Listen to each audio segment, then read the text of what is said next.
There you go. There you go. You know, this was my seat. One year I was the county commissioner. Barry took it. Because the people come to see us, don't have to get them. No, please. One time. And, it's slow night coming. We usually have a pretty good crowd. Yeah. And They took out, that used to be a separate. Oh, and, that. Oh, wow. That's a hard bill. My printer. Yeah. Well, I never got them. I don't know if I accidentally Yeah, this deleted. is the same stuff I got. Okay. It's Wonder. pretty cool It's place. like a, Fun to come back. So you would be. no, I printed it right off Oh. the site and it's like, we got this, Game. Tuesday, March 26th. I'm like, well, It is. Like, it's like 70. yeah, I didn't get that. I got the 26th one, I got the 23rd one. The, I wonder if she has any, yeah. yeah, that's, But not, yeah. The only people I know out there, I probably know more, there's some of them. Yeah. I've been friends with. I've been to Florida. That's why. No, I got, People work with. yeah, that's the, then the pizza head, and that's just the news. but- I don't, and I hope, I just hope Greg is gonna. Yeah, I think so too. Yeah, we had all those, cancer issues and then terrible accident.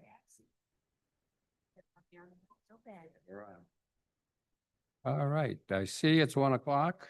Department on Aging Advisory Board for August, or for April 23rd is going to be called to session by me now, and we're going to start with the roll call. Carol Zawaki, Gloria Bortnichek, Here. Julie Hackett, Here. Kathy Burr, Carol Bolton, Russ Amo, Here. Alan Dickerson, Chris Peoples, Jeff DeCenzo, Here. Rob Trevino, Here. David Ungst, Here. Ralph Tillotson, Julie Weatherby, Here. Bert Fenby. Here. We have, Mhm. okay, one thing we want to get done quickly would be the approval of the minutes from the last board meeting. If you've looked them over, I'd look for a motion. Well, since Terry isn't here, I'll move that we approve the minutes. It takes care of that. I support. We got a support, and all those in favor say aye. Aye. Any opposed? No.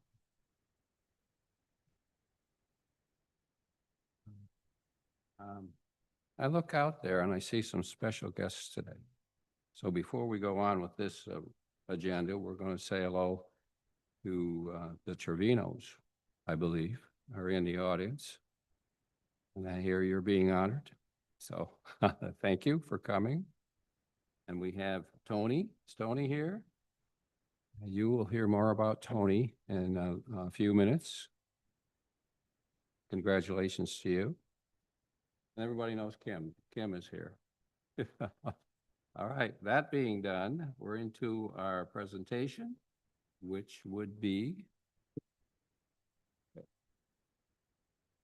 I'm going to interrupt because I know that Tony needs to oh yeah. get back to work Oh, because you're going to do that he now? doesn't know that she was coming here.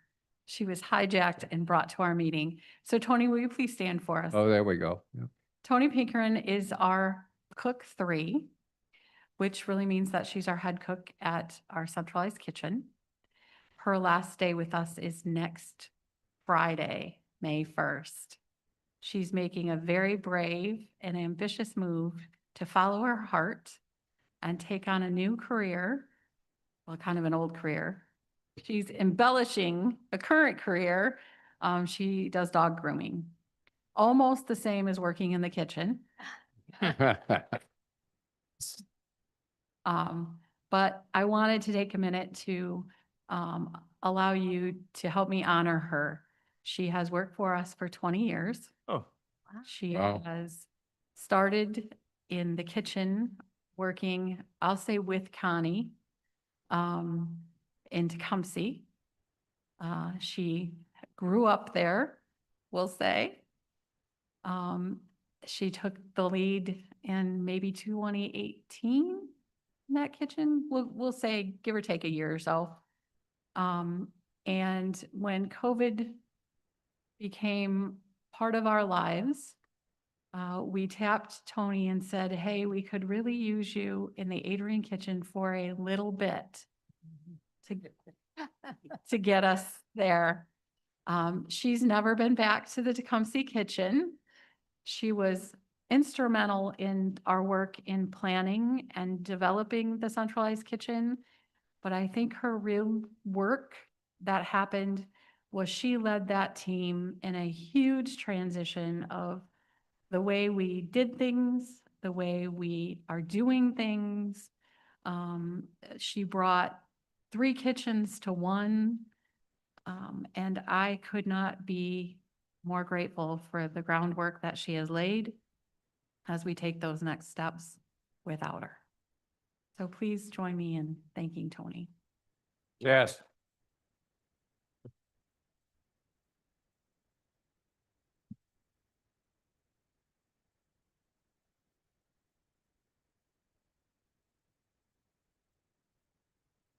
Kitchen tremendously. Yeah. Yes. Tim? Sorry, I don't think they saw me. Tony, don't leave yet. Don't leave yet. Yet.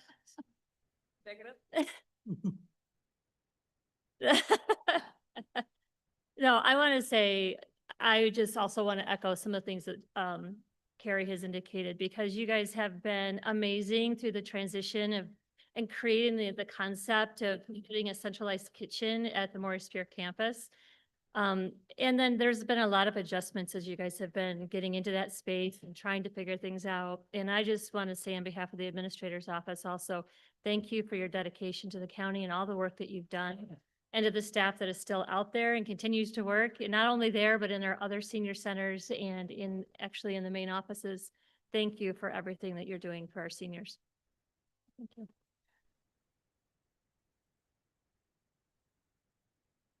Well, when the other work doesn't work out, there's still a spot for you here. Yeah, you're welcome back, Wish you luck. Yeah. Thank you again. That's Shelby. Mhm. And that's Shelby out there. Oh, I forgot Shelby.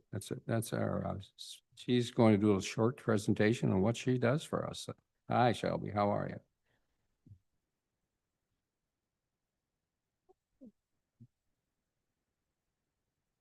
Alrighty. Hi, my name is Shelby. I am one of 2 assessors here on the home services team at the Lenawee Department on Aging. I am thankful to be here today and to shed some light on our essential role as a bridge between our clients, the services we provide at the Lenawee Department on Aging, and the resources that we have here within our community. As an assessor, our primary roles include determining eligibility, assessing needs, placing referrals, and updating client information. In any given month, an average of 150 assessments are completed, either in-home or over the phone. Services that we assess include our homemaker service, personal care, respite care, and our home delivered meals. We'll dive into each of what those services entail, what their eligibility requirements are, what we include in those assessments, and some of what those misconceptions within our role kind of are. I do have a couple packets here that I'll kind of hand out to you guys that you can kind of flip through as I'm kind of going over some of those here as well. In these packets here, these are what we hand out to each of our, oh, thank you, Kim. Right there, thank you. In these packets here, these are what we hand out to our clients on their first initial visit, on their first initial assessment with us. In here, you will find a magnet that has our main office phone number. There is a file of life that has a magnetic back for the refrigerator as well. That is a tool for any emergency personnel. If, let's say, a home delivered meal volunteer finds an individual unresponsive, emergency personnel are trained to check for those file of lives on the fridge.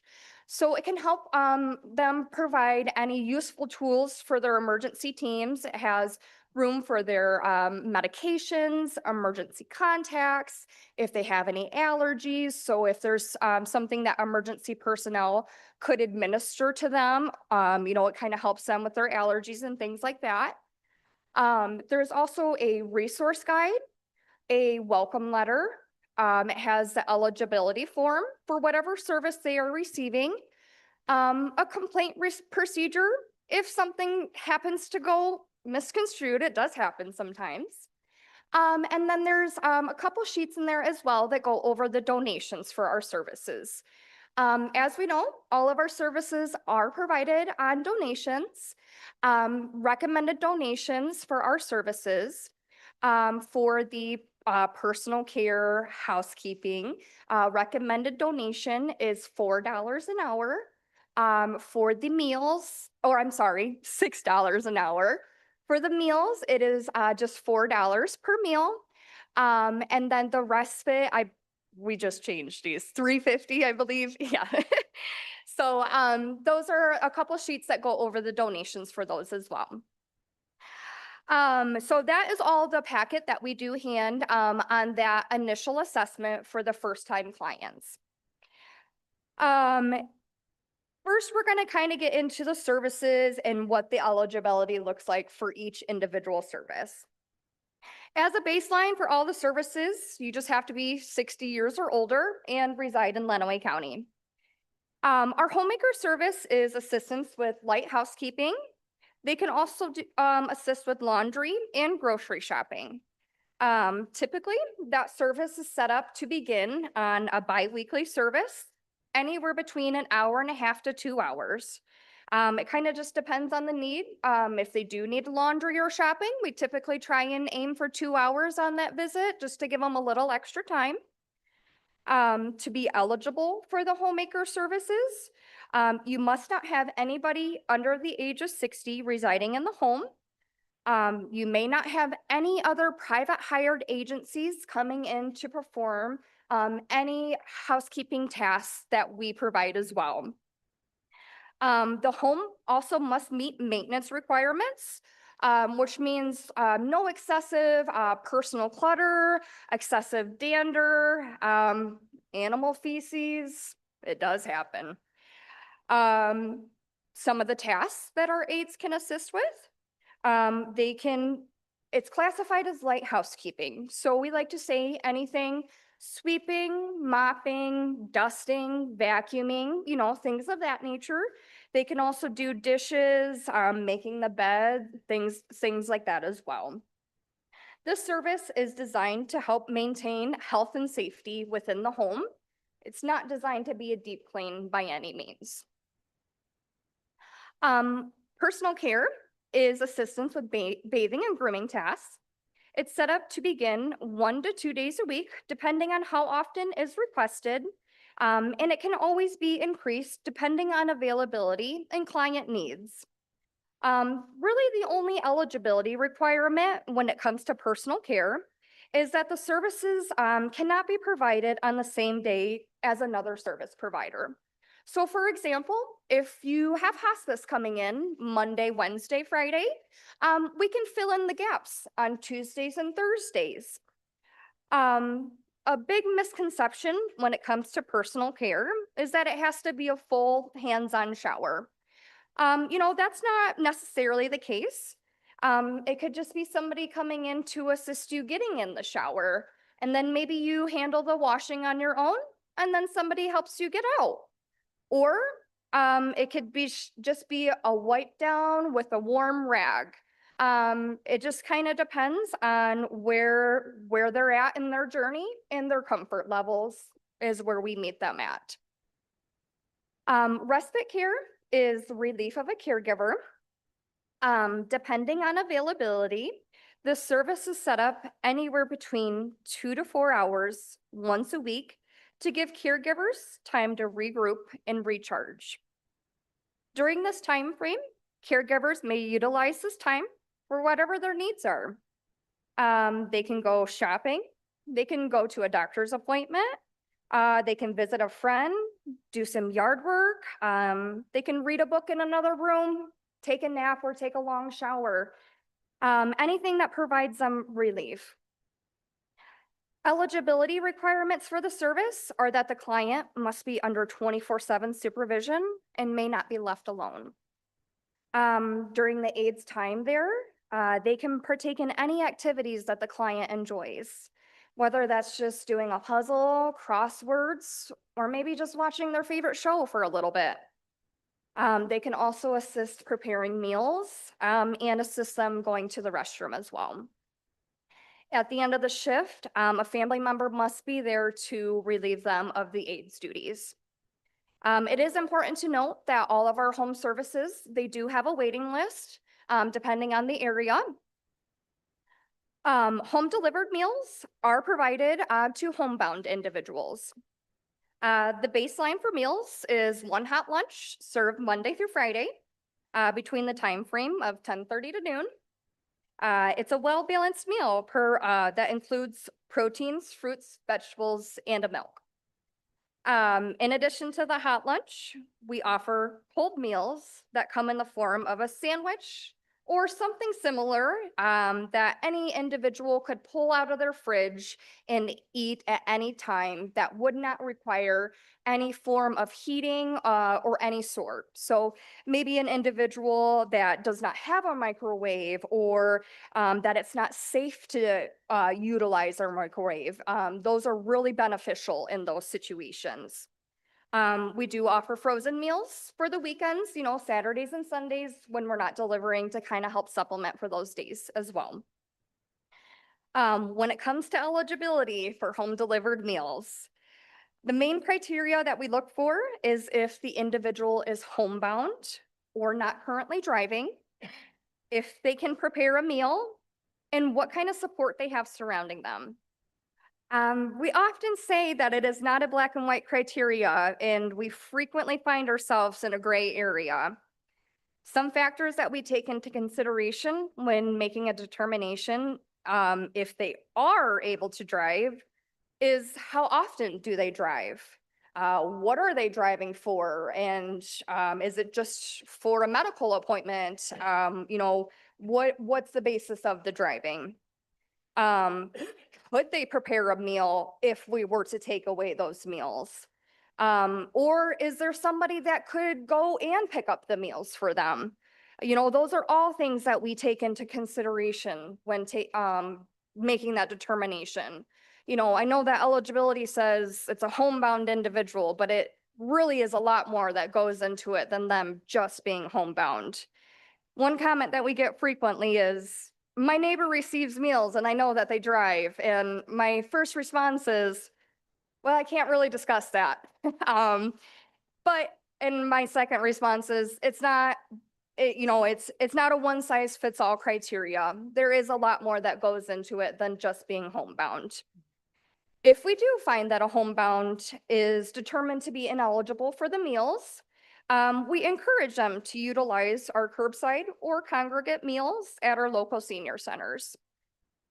Requirements for the assessments are that we do, for the home services, we do have to have the assessments completed before any home services are started. So that would be the homemaker, personal care, and respite. Before the aides get into the home, we do have to have those assessments completed before the aides begin. And for the home delivered meals, we have to have those assessments completed within 10 days of them starting those meals.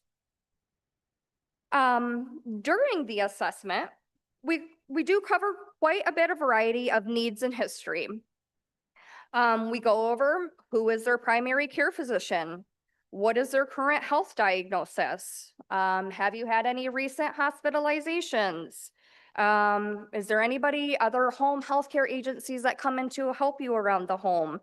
What's your current medications? What do you like to do for fun? Where'd you used to work? Does your family live nearby? There's a part for even an emotional and social screening, a nutrition screening. But most importantly, we're going over the ADLs and the IADLs, which are the activities of daily living and the instrumental activities of daily living.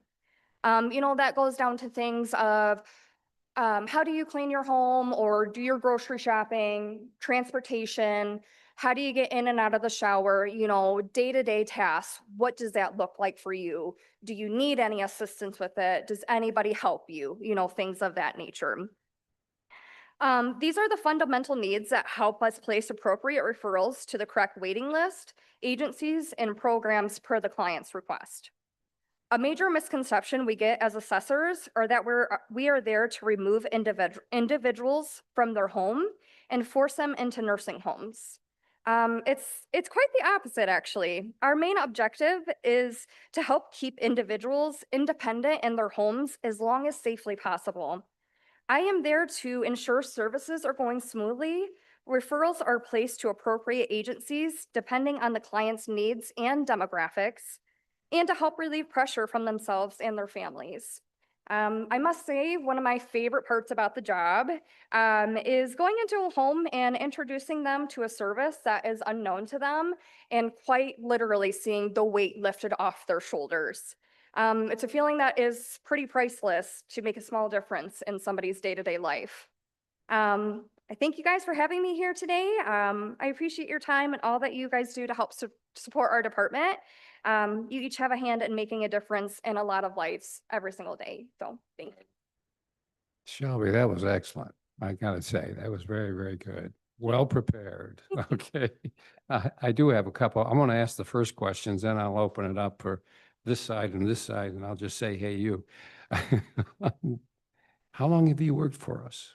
I started in September of 2019, so I'm coming up on 7 years. I started as a homemaker, so I would go in and tidy up homes. I worked out in the Onstead area for about 2 years, and then I moved into the assessor position almost 2 years to the date of my initial start. So I have actually worked here through both of my pregnancies with my children. So I love being here. Absolutely. But it shows, okay.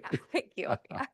Now, you said you do 150? That's In a month? average. I will say there are months that we get up to 200, over 200. How does that compare with, is it going down or is it going up? It's going up for sure. Up. Since I started in this position, I've been in this position for about almost 5 years now. It's grown substantially. So we have a set, reassessments that we print out each month. When I started in this position, we'd maybe have about 17 pages every single month that we'd print out. We're averaging about 30 pages, and that's just reassessments. That's not including anybody that gets added on month to month. In any given month, we're starting 40 to 50 new people. And sometimes even that's just the meal numbers. That doesn't include any new starts for like home services. And that number can vary. It depends on whether, sometimes we see a spike in the winter months of family members come to visit. We see a spike in the home delivered meals. So it can depend seasonally as well. But our numbers are definitely increasing for sure. Open it up to the board here. I had one little question.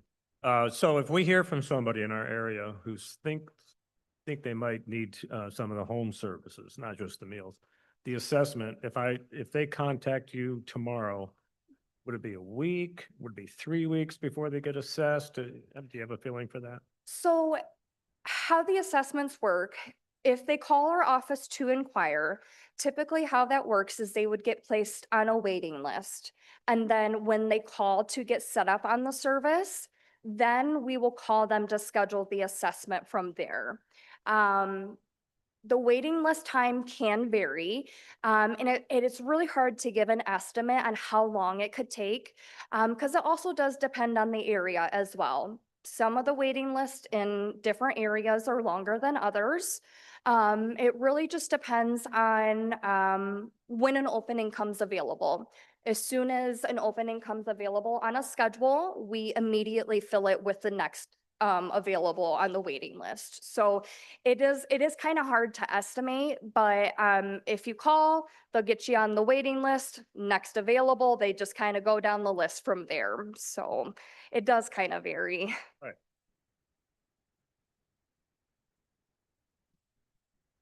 I'm waiting. Anybody else? Go ahead. Yeah, I just had a couple questions. One, are all of the assessments done in person or are they done by phone too? So most assessments are done in person. With the home delivered meals, we are able to do those once a year in person. So that does kind of help offset that a little bit. So how that works is once a year, we'll visit them in person. Then when they come up, I should have classified this as well. We do assessments every 6 months for every individual receiving services.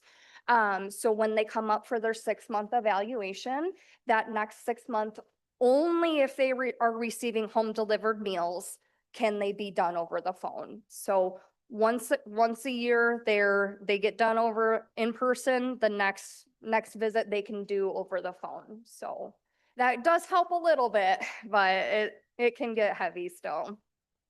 And I think you already answered this question, but you wait and somebody's put on a waiting list and then you do an assessment when there's an opening, not vice versa? Yes, correct. Yes. The reason being is just because it's hard to determine when an opening could come available. As much as we wouldn't want them to be on the waiting list for 6 months, it Yeah. could happen. So it's very, very not likely that it could, but depending on the area, for sure, sometimes the waiting list can get a little bit longer than others. So And then this question might be for Carrie or you, but how many people in total are on the wait list? You're looking at me? 3. Thanks, Russ. My conversation with Barb this last week was that we have, it's going to be in my report, but I'll jump ahead. We've been able to fill nearly all of our home care worker positions, which means that they have significantly diminished the wait list. I think we have one specific area that has any great number. So I'm going to say that we're probably less than 50 for sure and probably closer to 20 right now. yeah, I was gonna say too, it's honestly in recent years, it has looked the best that it has in quite some time. So we're moving in a good direction, so. Media guy here. You got any questions? Can I take your phone? Sure. All I can think of. Shelby, my question for you is, you touched a little bit, but what would you say is your biggest misconception? Do people have their misconception about what your role is? Yeah, I know I touched base on, people get really, really nervous when we first call and say, we're coming to do an assessment. And sometimes I even change my verbiage a little bit too. I say, I'm gonna come in and set up your file for your services. That kind of doesn't sound so harsh. When I say the word assessment, it does sound a little daunting. And a lot of individuals really feel like I am coming in and I'm gonna get you out of your home. And it really is the opposite. Our services are designed to, like I said earlier, it's designed to help keep individuals in their home as long as safely possible. And whatever that looks like between them and their families, we have no weight when it comes to that. And there is a big misconception that, and I've heard it from clients, they're like, oh, I thought you were here to, kick me out. And, it is a big misconception for sure. So yeah, I would say that's probably the biggest one. I would agree. When it comes to, helping people with the independence piece and staying in their home, you do have to meet them where they're at. And Shelby mentioned that earlier, but Shelby is that first face that people often see from our organization. So we do appreciate what Shelby does. I'm happy to do it for sure. I have a general question. With a lot of people losing access to healthcare, Does this program have anything to do with pre-qualification to have healthcare? We are non-medical. So yes, we are strictly non-medical.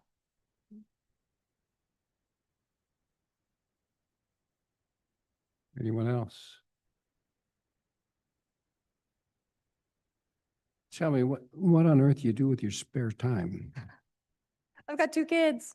My husband, he's a farmer, so that's eats it all up, you know. We like to go camping during the summertime, so we're getting to that weather, so yep.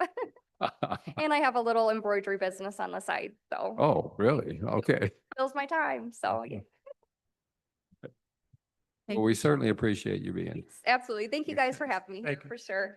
Any inquiries, feel free to call our main office. We're happy to answer any questions, you know, even if it's just to point somebody in the right direction, you know, we're happy to do that as well. So And she won't put you on the waiting list. try my best. Thanks again. Thank you.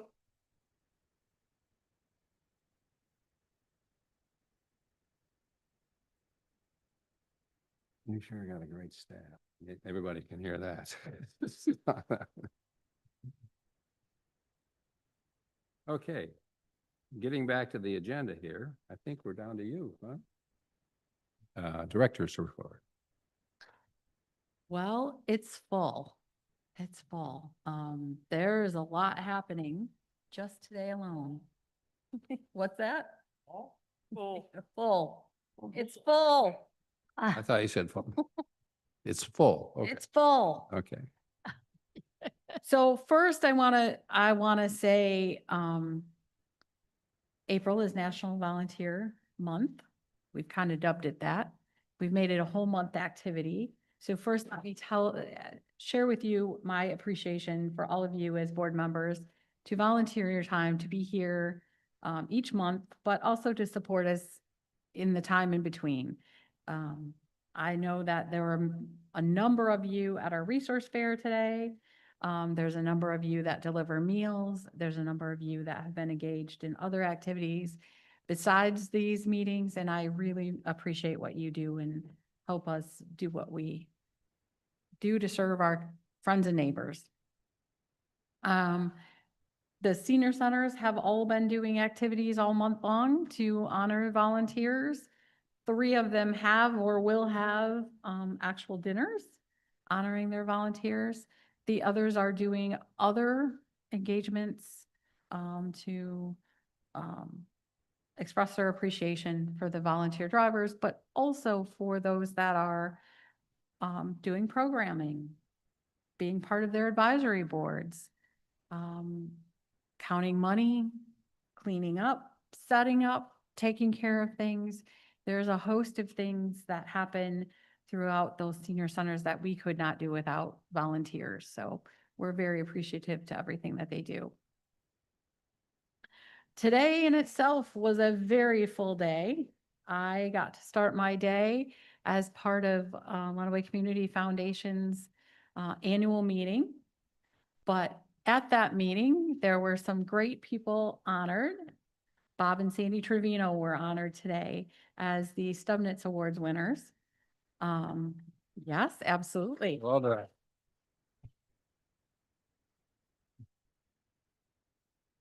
I started as a center director in 1997, and Bob was teaching the volunteer tax program at that time. And he stayed with that well past 2015. Was it that long? Okay. Can't remember. That's our story and we're sticking to it, Bob. As part of that programming. And so I thank you very much for that. I wouldn't be as smart as I am today without you. And Bob and Sandy have delivered meals throughout the years, and we're very grateful for that gift because we all know how important that is in what we do. Also honored for the Leadership Award was our former director, Tom McNaughton, for his extended service. And he gave, I won't even say it was a shameless plug. He gave a very great big plug for needing drivers for the home delivery meal program. And he in fact went from that event and delivered meals. So a great start to the day, followed quickly by the resource fair that happened at the Adrian Senior Center. We had 50 vendors. For those of you there, it was a full room of vendors. And we estimate, I did a quick look at what we had. I haven't counted, but I know that there was probably at least 200 plus attendees. So that's a great representation. I didn't even make it all the way around to visit with all the vendors, but the ones that there were there shared with me a great engagement, lots of great conversations. Dylan was our representative for our table, and he even said, I've had some of the best conversations I've ever had in an event like that today. So that is, if we're meeting those needs and making those connections, that's a fabulous event. So we're very grateful for all those vendors who gave up some hours of their day to be there. It was a fun atmosphere. The conversation lasted right up until noon, and even as they walked out the door with someone. So it was a great day. All right, I'm way out of touch and I've done so many. Well, budget season is upon us. And this is also our year to reapply for our grants through Wellwise for the Older Americans Funds. This is a 3-year cycle, so that will have us taking a little bigger, better picture at our budgets as we determine how we move forward and what that will look like for us. But in order to prepare for that budget cycle, Wellwise hosts focus groups. There is going to be a focus group for Lenawee County on May 20th at 10:30 in the morning at the Adrian Senior Center. I am inviting each of you to be there. I would love to have you share both what is positive and working and you see being a benefit to those funding sources, and also what challenges are we encountering in the community and what things should we be bringing up and seeking some additional support behind. And so those are things that will help us drive what we are looking for when we do both our grant application, but also our budget cycle. So if you can mark that on your calendar and possibly be in attendance, if you have someone you'd like to invite who may give a testimony or have words to share, love to have them in attendance as well. If both of those are not possible, but yet you have something to share, we are welcome and open to having you offer us something written, and we can make sure that is communicated at the event as well. So again, the date, Carrie, May 20th? May 20th at 10:30 at the Senior Center in Adrian. Adrian, okay, thanks. Mhm.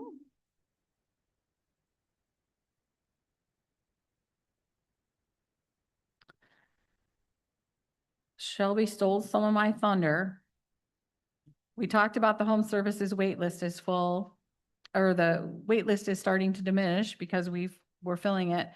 But she also shared that our home delivered meal program is continuing to grow. Now, there is some on and off. If you've ever delivered meals, you never know who's going to be on that route when you deliver it, even if you deliver it regularly. What we're experiencing right now is that we're probably going to have some adjustments. Some centers are busting at the seams and some centers are not. But this is our opportunity to look at it and we make adjustments. We try really hard not to do that anytime we don't have to, just because, as I shared, people come on the route, people come off the route. But when those route bags can't take any more meals in them, we have to start making some decisions. So that's always a difficult when someone gets moved from one route to another. Volunteers are certainly attached to those that we deliver meals to, so it does become a hard change, but those are some of those things that we are looking at in the next few months. And believe it or not, the last thing on my list is honoring Tony, and she was here for us to do that, so I believe that is all I have on my, oh, I have one more I missed. For those of you who'd like to attend our annual meeting, we have set a date. It is earlier this year in hopes that we're not having a chaotic September. We moved it to August 20th.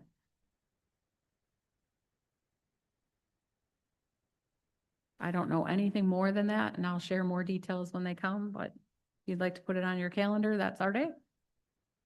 And that's what I have for you, Chairman.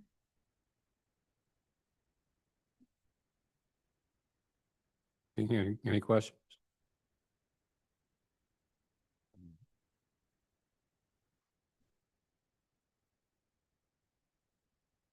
Down to existing business on the agenda here. I don't think we have any, or do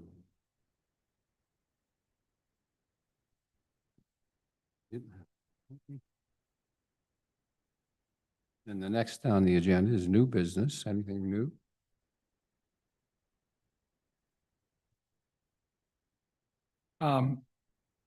For those of you that don't know, May 13th is Older Michiganians Day here in Michigan. I personally think it's Michigander, but here we are.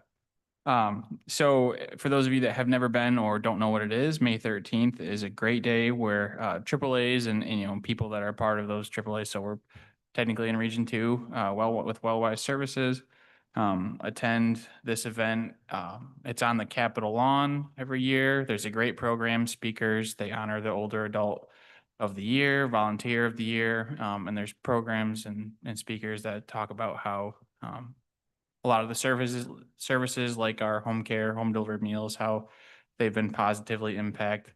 Last year, we actually had a participant and his wife from that he attends our Daybreak program, were there and spoke about the impact that WellWise and Daybreak has in their lives. So that was great to see. I will be attending. I already have 2 people that have claimed 2 seats, so I'll be taking them with me. So if anybody is interested in going, I can get you more information and you know what it's all about. So I think that's it for me. Okay. We're moving along then, and that would be public comment. The Tribunos can't say anything they want to.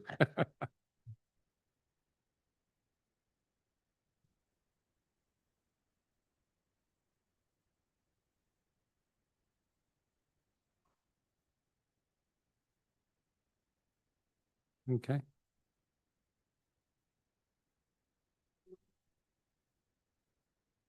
I think we thank you.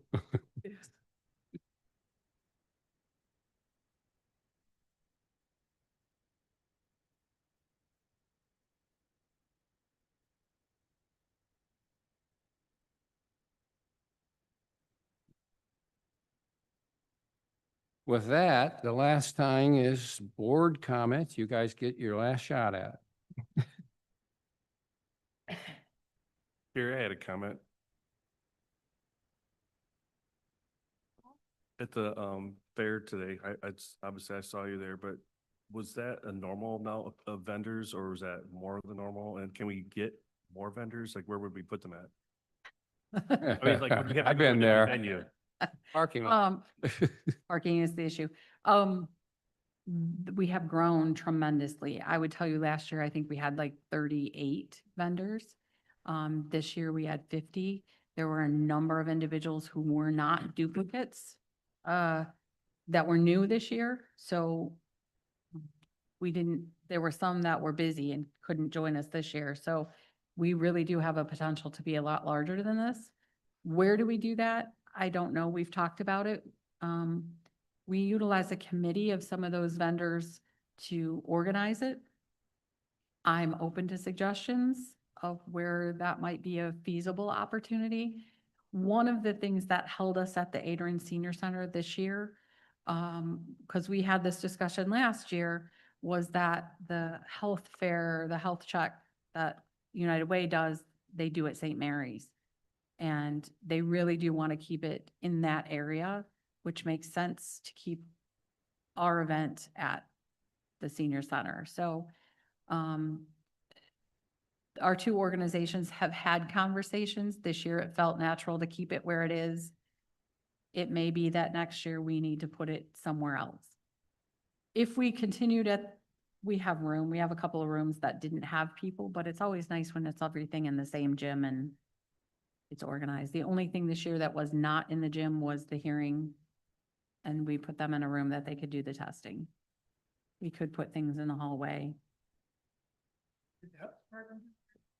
The health department was there. They were able to do vaccinations, which was a great opportunity, and I saw them busy every time I saw them, so there has to be a number of individuals that walked away with a vaccination today.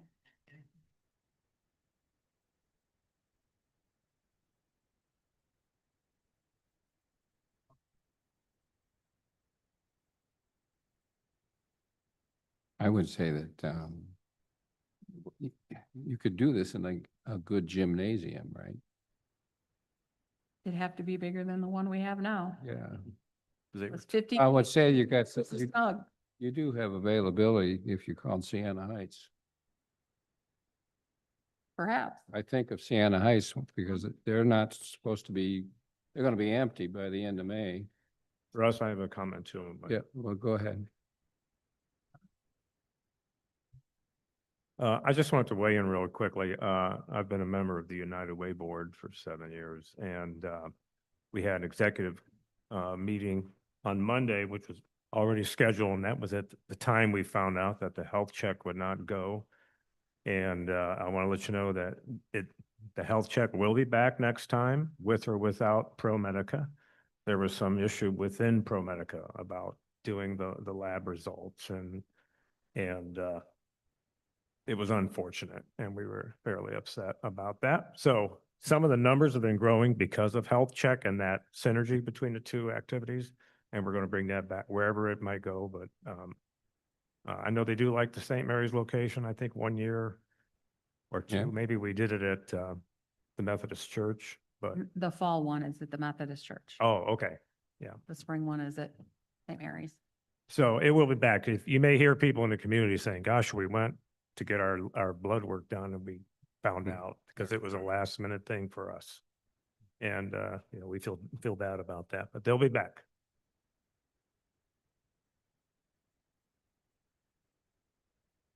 Yes, Kim. Thank you. This doesn't have anything to do with the health department or the Department on Aging or any of those things. But I don't know if you've heard a little bit of an uproar every so often when you've been in your meeting. We are honoring our equalization director today. She is retiring. And so I was just wanted to say, if you're on your way out, you want to swing by the first floor and wish her well in her next phase of what she's going to be doing in her life. I'm sure she would appreciate that. Who's that again? Shelley DeLong. Another example of longevity, Yes, 30 plus years. 30 plus. Has Wow. been with the, yeah, she's only in her 50s. Yeah, Wow. yeah, and she gets to So retire. she so really was very long. born here. Yeah.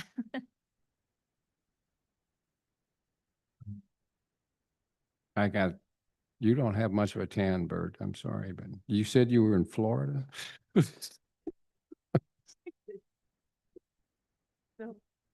Go ahead. Bert only goes out at night. Oh, Is that right? I'm talking about Bert. All right, last of the comments, if there is any. No, then I'm going to be looking for an adjournment motion. I make a motion that the meeting be adjourned. Okay, second? Bert, second?